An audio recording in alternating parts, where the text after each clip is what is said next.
Hi everyone, welcome to science research Tamil. யூஸ்வலாக நம்மளுக்கு விக்குச்சு அப்படின்னா வீட்டில் இருக்கவங்க என்ன சொல்லுவாங்க, தண்ணியே சரியாக குடிக்கிறதில்ல, ஒழுங்காக போய் தண்ணி குடி அப்படின்னு சொல்லுவாங்க. நாமளும் போய் தண்ணி குடிப்போம், விக்கல் நின்றும். ஸோ அதனால் நம்மளுக்கு இப்போ வரைக்கும் நம்ம வயிற்றில் தண்ணி இல்லை அப்படின்னா தான் நம்மளுக்கு விக்கல் வருது அப்படின்னு நினச்சிட்டு இருக்கோம். ஆனால் உண்மையான ரீசன் அது கிடையவே கிடையாதுங்க. ஸோ அது என்ன அப்படிங்கிறதான் இன்றைக்கி நான் உங்ககிட்ட ஷேர் பண்ணிக்க போகிறேன். அதை பற்றி தெரிஞ்சுக்கிறதுக்கு முன்னாடி எங்களோட சேனலை சப்ஸ்கிரைப் பண்ண வச்சுருந்தீங்கன்னா சப்ஸ்கிரைப் பண்ணிவிட்டு பக்கத்தில் இருக்க பெல் ஐக்கானை கிளிக் பண்ணிக்கோங்க. ஒரு டைம் விக்கல் வருது அப்படின்னா நம்ம ஓகே அப்படின்னு சொல்லி ஜாலியாக எடுத்துப்போம். அதே 2 டைம் அப்படின்னா ஓகே அப்படிம்போம். அதே தொடர்ந்து வந்துட்டே இருந்துச்சுன்னா ரொம்பவே இரிட்டேட்டிங்காகவும் அனாயிங்காகவும் இருக்கும். பிகாஸ் விக்கல் எந்த ஒரு வார்னிங்கும் இல்லாமல் தான் வரும். ஸோ விக்கல் வரதுக்கு ரீசன் நம்ம டயஃப்ரம் தான். டயஃப்ரம் அப்படின்னா நம்மளோட நுரையீரலுக்கு கீழே 2 மசில் மாதிரியான ஒரு லேயர் இருக்கும். அந்த லேயர் தான் நம்ம டயஃப்ரம் அப்படின்னு சொல்லுவோம். ஸோ இது பார்த்தீங்கன்னா ஒரு டோம் ஷேப்பில் இருக்கும். நம்ம வயத்துக்கும் நுரையீரலுக்கும் நடுவில் ப்ரெசென்ட் ஆகிருக்கும். ஸோ நார்மலி இந்த டயஃப்ரமோட வேலை என்ன அப்படின்னு பார்த்தீங்கன்னா, நம்ம எப்பப்பெல்லாம் ஆக்சிஜனை உள்ளே இழுத்துக்கிறோமோ அப்பப்பெல்லாம் இந்த டயஃப்ரம் சுருங்கும். எப்போ நம்ம ஏரை வெளியே விடுறோமோ அப்போது இந்த டயஃப்ரம் விரிவடைஞ்சிக்கும். ஸோ இதுதான் டயஃப்ரமோட நார்மல் ஃபங்க்ஷன்.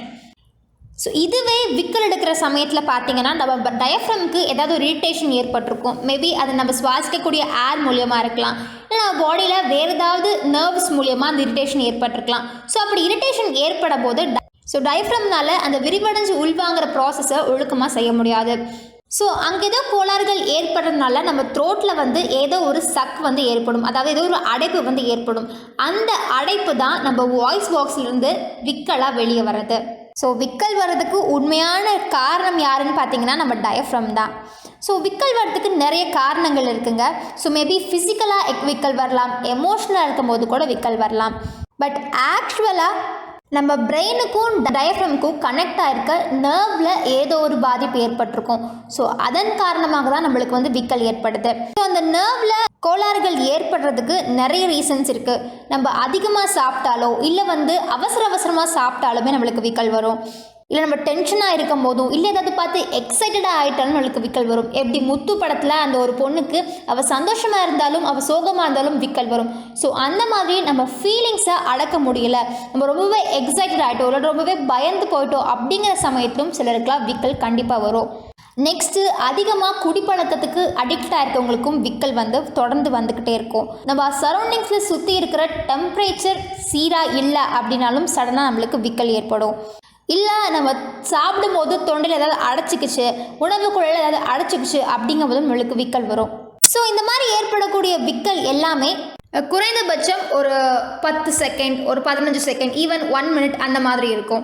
பட் இதுவே தொடர்ந்து விக்கல் வந்துட்டே இருக்குது, எனக்கு ஒரு நாள் ஃபுல்லாக விக்கல் வருது, இதே மாதிரி நெக்ஸ்ட் டேவும் நடக்குது, ரொட்டீனாக வந்துக்கிட்டே இருக்குது அப்படிங்கும்போது நம்ம உடம்புல ஏதோ ஒரு பிரச்சனை இருக்குது அப்படிங்கிறது அர்த்தம். நம்ம பிரெயினுக்கும் டயஃப்ரமுக்கும் கனெக்ட் ஆகக்கூடிய நர்வ்ஸில் ஏதோ ஒரு டேமேஜ் இருக்குது அப்படிங்கிறதும் அர்த்தம். அடுத்ததாக நம்ம தலைப்பகுதியிலிருந்து நம்ம நெஞ்சு பகுதி வரைக்கும் இருக்கிற ஏதாவது ஒரு நர்வ்ஸில் பாதிப்புகள் ஏற்பட்டாலும் விக்கல் வரும். இப்போ எடுத்துக்காட்டுக்கு டியூமர் இருக்கிற பேஷண்ட்ஸ்க்கு, அதாவது மெயினாக தொண்டையில் இல்லை மூளையில் இந்த மாதிரி டியூமர் இருக்கிற பேஷண்ட்ஸ்க்கும் விக்கல் வரும்.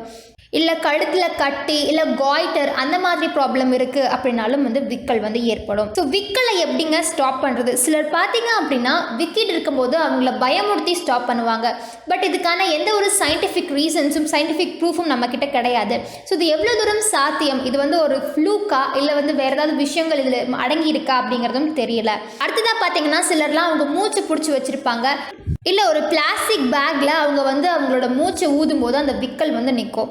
ஸோ இதெல்லாமே சயின்டிஃபிக்கலாக ப்ரூவனான ஒரு விஷயம் தான். ஏன்னா இப்படி மூச்சை பிடிக்கும் போது இல்லை ஒரு பையில் காற்றை ஊதும் போது ஆக்சிஜன் கண்டென்ட், அதாவது கார்பன் டை ஆக்சைடு கண்டென்ட் அதிகமாக நம்ம லங்ஸில் மெயின்டைன் ஆகும். அப்படி கார்பன் டை ஆக்சைடு நிறைய நம்ம லங்ஸில் நுரையீரல் இருக்கும்போது டயஃப்ரம் ரிலாக்ஸ் ஆகிறதுக்கான வாய்ப்புகள் இருக்குது. ஏன்னா முன்னாடியே சொன்ன டயஃப்ரம் தான் விக்கல் வரதுக்கு மிகப்பெரிய காரணம் அப்படின்னு. சில டைம் டயஃப்ரமில் ஏதாவது இரிட்டேஷன் இருந்தாலுமே கூட விக்கல் வரும்.